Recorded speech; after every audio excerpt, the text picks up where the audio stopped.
बहुत ही मेहनती सामाजिक कार्यकर्ता अरस शिखारा जी से प्रार्थना कर वो आए और आज के संदर्भ में अपनी बात रखे। जोरदार तालियां बजा दो सरकार।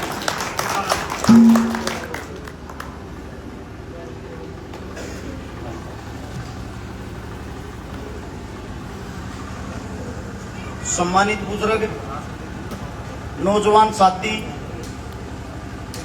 और आवाज सुन रहे गणमान्य व्यक्ति, आप सभी के चरणों में आपके बेटे, आपके बच्चे हर्ष शिखारा के हाथ जोड़कर राम राम। सबसे पहले तो मैं धन्यवाद करना चाहता हूं क्रांतिकारी गांव खटवाड़ी का, क्योंकि भगत सिंह कौन था, भगत सिंह ने क्या किया, इन बातों को लोग भूल चुके हैं। गाड़ी पर फोटो छपवा लेंगे, मोटरसाइकिल पर फोटो छपवा लेंगे, टी शर्ट पर फोटो छपवा लेंगे। हम इतना जरूर जाना यो भगत सिंह है। न्यूतना बेरा इसने करया के था, इसकी विचारधारा की थी। और बड़े दुख की बात है, बहुत गणे आदमी न्यूना बेरा शहीद आजम भगत सिंह का जन्मदिन कब का है, पैदा किस दिन हुआ था। कोई तो 27 तारीख ने मनावे जो काल जाली, कोई आज के दिन मनावे जो 28 तारीख आ जारी। सबसे पहले तो जो क्रांतिकारी हैं, जिनको हम याद करते हैं, उनके बारे में हमें थोड़ा बहुत जानकारी जरूर होनी चाहिए। आज ही के दिन 28 सितंबर को रात के 9 बजे शहीद आजम भगत सिंह का जब जन्म हुआ, यह बताया जाता इतना भाग्यवान आदमी था। जन्म होते ही उसका पिता और भगत सिंह का काका दोनों आंदोलन के तहत जेल में थे। आज के दिन जमानत मिली थी। जब भगत सिंह की दादी ने न्यू कही थी, मेरा पुत्र बड़ा भागा आड़ा है, भागा आड़े तो भगता कहने लगे, भगते तो भगत सिंह हो गया। अब भगत सिंह के बारे में लगातार 3 दिन बोल लूं, जब भी बात खत्म नहीं होगी। लेकिन आप लोगों को शहीद आजम भगत सिंह के वे आखिरी 12 घंटे बताता हूं। 12 घंटे से अंदाजा लगा लियो उनका जीवन कैसा था, कितने वे दलेर थे। आजकल प्रधान जी बता रहे थे सब न्यू चाह भगत सिंह काम भी बन जावा, पर मारी जगह फांसी को और को पड़ोसी लटक जा, ऐसा होता नहीं सकता ना। भगत सिंह और वे शेर थे। जेलर साहब भगत सिंह का रिमांड लेने लग रहा है, हर जगह पूरे शरीर में का खून बहने लग रहा है। और जेलर साहब ये कहे भगत सिंह कहे चखमा पक नमक मसलते हुए, अरे भगते तू पागल है, क्यों शरीर खराब करने लग रहा है, कोई काम ना आवत रहे, या गुलामी स्वीकार कर ले। भगत सिंह कहता है ये घाव नहीं, फूलों के गुच्छे हैं, हमें पागल ही रहने दो, हम पागल ही अच्छे हैं। जेल के अंदर देखो न्यू मानता हूं भगत सिंह बनाया था है। 225 तो रिमांड हुए थे, 225 दिन लगातार खून के आंसू आवे थे। आज तो किताब पढ़ा है, किताब पढ़ के ये पता है इस दिन पैदा होया, इस दिन शहीद होया। आप सोचते हो भगत सिंह कोई लंबा चौड़ा आदमी, ठाडा दबंग आदमी होगा। जब जेल के अंदर गया 57 किलो वजन था। जिस दिन फांसी टूटने का टाइम आया 62 किलो वजन था। ऐसा शेर सुरमा था, फांसी की खबर सुनने के बाद भी 5 किलो वजन बढ़ा था। 27 इंच की कमर थी, 32 इंच की छाती थी, 7 से 8 नंबर का जूते का साइज था, 5 फुट 10.5 इंच की हाइट थी। अब आप लोगों को मैं 12 घंटे बताता हूं। लाहौर सेंट्रल जेल जिसके अंदर भगत सिंह बंद था, जिस वक्त भगत सिंह जिस जेल के अंदर बंद था, भगत सिंह, राजगुरु, सुखदेव तीनों को बैरक नंबर 13, 14, 15 में बंद कराया गया। 14 नंबर बैरक भगत सिंह की 6x6 की 6 फुट चौड़ी 6 फुट लंबी। भगत सिंह सीधा लौटा करता, उसका शरीर मुश्किलता आया करता, उसमें कच्ची कच्ची छोटी छोटी घास उगरी, उसमें कच्चा पानी पीने का मटका रखा रहा करता। सरदार जी के रेस्ट करने के लिए एक कच्ची ईंटा का तख्त बना रखा था एक साइड में। अब वो जो आखिरी दिन था, फांसी देनी तो 24 मार्च को थी, उसकी जगह अंग्रेजा ने देखा जेल के बाहर शाम के वक्त पहले ही दिन लाखों आदमी इकट्ठे हो गए। लाखों आदमी, अगर एक आदमी एक ईंट उठाता, जेल का नामो निशान नहीं पाना था। एक ईंट उठाने तभी इतनी जनता जेल के बाहर खड़ी। ये सोच लेना, आप इस वक्त लाहौर जेल के बाहर खड़े हो, न्यू जनता इकट्ठी हो रही थी, और यह वह जगह है जो जेल थी। उस जेल के अंदर बाहर से नाई आता है जेल का, आवाजें लगाता हुआ, ओए मेरे भगते को मार देंगे, ओए मेरा भगता आज नहीं रहेगा। पूरी की पूरी जेल सोचती आज ऐसा क्या हो गया, भगत सिंह को तो फांसी कल होनी है, ये क्यों चिल्ला रहा है। उस दिन सुबह सुबह ठंडी ठंडी हवा चल रही थी,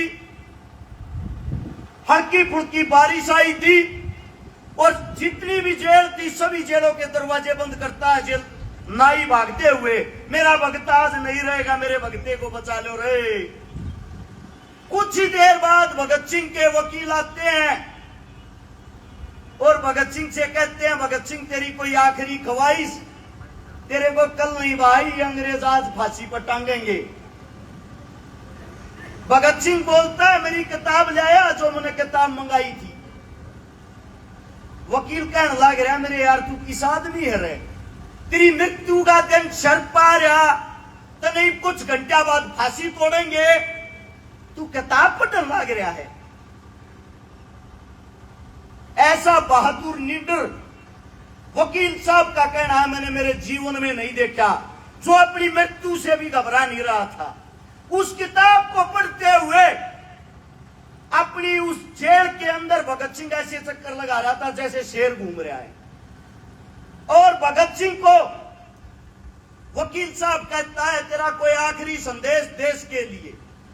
भगत सिंह के आखिरी शब्द थे देश के लिए साम्राज्यवाद मुर्दाबाद, इंकलाब जिंदाबाद। जब ये बातें भगत सिंह ने बोली उसी टाइम बाद अंग्रेजों की फौज अंदर आ जाती है, तीनों को बाहर निकाल लिया जाता है, तीनों को नहलाया जाता है, और तीनों जब जेल के अंदर से जाते हैं फांसी के तख्ते की तरफ, कांग्रेस पार्टी का एक नेता था सरदार सत्तर सिंह, उसने आवाज लगा के भगत सिंह को कहा भगत सिंह अगर तुम अच्छा वकील खड़ा करते तुम्हारी फांसी टल सकती थी, तुमने वकील क्यों नहीं खड़ा किया। भगत सिंह का जवाब था क्रांतिकारियों का काम होता है कुर्बानी देना, तुम जैसे नेताओं का काम होता है फांसी से बचना। भगत सिंह को जब नहला के ले जाया गया, भगत सिंह तब पूछा रे कि आखिरी ख्वाहिश है। अंग्रेजों की आंखों में आंखें डाल के कहता है आखिरी ख्वाहिश और पहली ख्वाहिश एक ही थी, तुम जैसे कुत्तों को देश से बाहर निकालना। वो ख्वाहिश पूरी नहीं कर सकते तो कम से कम इतनी ख्वाहिश तो पूरी कर दो, हम तीनों दोस्तों के हाथ खोल दिए जाएं। तीनों दोस्त एक बार आपस में गले मिलना चाहते हैं।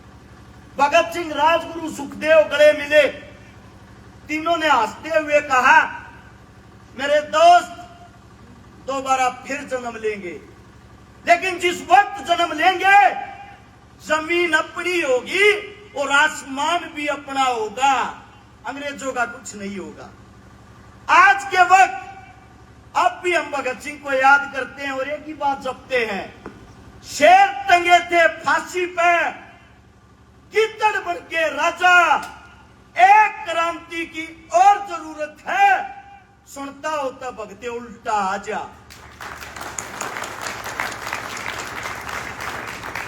23 मार्च शाम के 7:30 बजे भगत सिंह, राजगुरु, सुखदेव, तीनों को बारी बारी फांसी पे लटका दिया जाता है। 7:28 से 7:32 के बीच उनकी फांसी दी जाती है और फांसी के बाद बाहर जेल के अंदर जोरदार नारे लग रहे थे। उन नारों को देख के अंग्रेजी हुकूमत घबरा गई। ये मार तो दिए, इनकी लाश ने लेकर कड़ा जाऊंगा। सुनना दोस्तों, लाश के साथ भी क्या दुर्गति की गई थी, क्रांतिकारियों के क्या हालात होते हैं। जिस ट्रक के अंदर जेल की सब्जी आया करती, वो ट्रक जेल के अंदर बढ़ा गया पिछले गेट तक। जेल का पिछला ये ओटड़ा दीवार तोड़कर उसके अंदर से बढ़ा गया। भगत सिंह को गाजर मूली की तरह काट काट कर छोटे छोटे टुकड़े बनाकर जो आलू की बोरी थी, वो आलू की बोरिया में भरा गया और फिर वो भर के उस ट्रक में लाद दिए। और पिछले दरवाजे तो उस ट्रक ने लेके, ट्रक का ड्राइवर एक सरदार जी था, उसका शक हो गया। ऐसी कौन सी खुफिया चीज है भाई जो पिछले रास्ते से लेकर जा रहे हैं। उसकी बराबर में जो पुलिस वाला बैठा था वो सरदार था। सरदार जी ट्रक वाला पुलिस वाले को कहता है, पाजी वो तुसी तो अपने हो, अपने देश दे हो, अपने मुल्क दे हो, वो तुसी तो दस दो क्या है, मेरी गाड़ी के बीच क्या पाया है। वो बताता है इसमें भगत सिंह, राजगुरु, सुखदेव की लाश है। हाथ पैर फूल जाते हैं सरदार जी के। मेरे साथ इतना बुरा कर्म, मैं अपने भाइयों की लाश को पिछले दरवाजे से लेके जा रहा, देश के साथ इतनी बड़ी गद्दारी कर रहा। वही ट्रक के ब्रेक लगा के पैसे। जेल के बाहर पहुंचने के बाद जितनी जनता थी सब नदी की तरफ भाग लिए। एक ये कहा जाता है हिंदू धर्म के अंदर अग्नि दी जाती है। वो अग्नि भी उन लोगों ने कैसे नसीब हुई थी। मिट्टी का तेल डालकर सतलुज के किनारे कच्ची पक्की लकड़ियां इकट्ठी करके उनको जलाने का काम करते हैं। इतनी देर में वहां पे जनता पहुंच जाती है। उनका अध कचरा शरीर वहां मिलता है। मेरे भाई रागिनी भी गाया करें, सुखदेव, भगत सिंह, राजगुरु सतलुज के किनारे जला दिए। आप सभी को बता देता हूं, उस लाश को जब वह भगत सिंह की मां देखे, उसका पिता देखे, उस लाश को लेके अपने जो पंचायती आदमी थे अपने अंडर रखते हैं। अगले दिन सुबह पूरे संपूर्ण हिंदुस्तान के अंदर जीते जी भगत सिंह को भी ये कहते थे, मरुआवेगा आतंकवादी है, मरुआवेगा घनाते छोरा है, मरुआवेगा किसे हुआ गया है। और जब वो खुद मर लिया ना, जब हिंदुस्तान के अंदर नहीं रहा, ये जो बड़े बड़े क्रांतिकारी, बड़े बड़े नेता, गांधी, नेहरू वर्गे भी यूं कहने लग रहे थे, हिंदुस्तान के अंदर ऐसा पुत्र दोबारा से पैदा नहीं होना। आज भी हमारे अंदर एक कमी है, हमें जीते मानस की कदर को नहीं करा। कितना एक काम में लो और मरे पीछे कि फूला पहाड़ चढ़ाए जाएंगे। गांव के प्रांगण में किसी की भी मृत्यु हो जाए, चाहे कोई शराबी टाइप का आदमी हो, जवारी टाइप का आदमी हो, मरने के बाद एक के बाद कहेंगे भाई कुछ भी हो, था बगा काम मेरे। और जीते जी जो इंसान समाज के लिए हर वक्त कार्य करता है, समाज के लिए सारे करेगा, उससे नहीं कहेंगे मेरे यार इनकी तो सींग फंसाने की आदत हो रही है। भगत सिंह की मां ने आखिरी मुलाकात में एक बात कही थी, रे बेटे भगते तू दोबारा भी जन्म लेगा। बोला लूंगा मां लूंगा। अरे बोला मैं तुझे पछाड़ूंगी क्यों करे। बेचारी मां ये मान लेना, जो चोर जुल्म की टक्कर में संघर्ष करता दिखाई दे, गरीब की, शोषित की, पीड़ित की आवाज उठाता दिखाई दे, सोच लेना उसी के अंदर तेरा बेटा भगता है, तेरा बेटा भगत सिंह है। जरूरी नहीं है भगत सिंह एक को, भगत सिंह 1000 भी हो सके, भगत सिंह 1 लाख भी हो सके। आप लोगों से एक ही विनती करता हूं, क्योंकि क्रांतिकारियों का गांव है ये, भगत सिंह को 2 दिन याद मत करया करो। एक को शहीदी दिवस पे और एक जिस जन्म होया हो उस दिन। ये वो इंसान है, इनको पढ़ो। भगत सिंह ने स्वयं एक बात कही थी, मेरे को एक गलती हो रही है रे जिंदगी में, बोला के अग मैंने जो वह गोली मारी ना अंग्रेजा गए, मेरे हाथ का मानस मर गया, मेरी वह गलती है। बंदूक उठाने से कभी क्रांति नहीं आती, क्रांति आती है विचारों से, पढ़ाई से और कलम की ताकत से। कलम का आदमी कितनी भी बड़ी मार मार सके है। एक अफसर ने जो बात लिख दी उसने काट लिया ही धरती पर, कोई भी नहीं है कलम में या ताकत हो। अपने बच्चा ने पढ़ाओ, अपने बच्चा में संस्कार दो और अपने बच्चा ने ये बताओ ये भगत सिंह थे कौन है, इन्होंने किया क्या है। माफी चाहता हूं, ज्यादा लंबी चौड़ी बात होगी। आजकल ऐसा समय है, क्रांतिकारिया की बात कोई सुनकर राजी नहीं है। कोई बात ना भाई साहब, 2 घंटे ला दो। चटपटी बातें सबको अच्छी लगती है, लेकिन आप लोगों को एक ही बात बता देता हूं, इस मिट्टी के अंदर 7,32,000 शहीदों का खून मिल गया था जब जाकर हमने आजादी मिली थी। और उनमें का कितने अकेला मान जाना, 10, 20, 50, 100।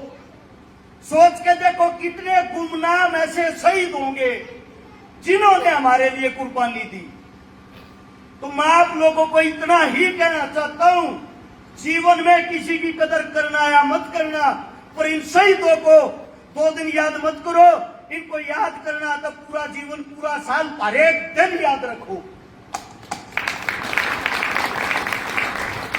भगत सिंह का एक नारा, जो आखिरी नारा था, मैं चाहता हूं मेरे साथ आप लोग भी लगाओगे। जो आखिरी बार फांसी पर चढ़ते टाइम भगत सिंह ने लगाया था, और वो नारा इतना जोरदार होना चाहिए, अगर शहीद आजम की तो ऊपर बैठ के देखने लग रहा तो उन्होंने सुना। तैयार हो? इंकलाब जिंदाबाद, इंकलाब जिंदाबाद। धन्यवाद आप सबका। मेरे मुख से कोई गलत शब्द, गलत बात निकल गई हो, माफी चाहता हूं, क्योंकि पढ़ी लिखी बात नहीं बोला रहा। आप लोगों के बीच तो जो सीख रहे हैं, जो आप जैसे बुजुर्गों ने सिखाया है, वही आप लोगों के सामने बताने की कोशिश करते हैं। राम राम सारे।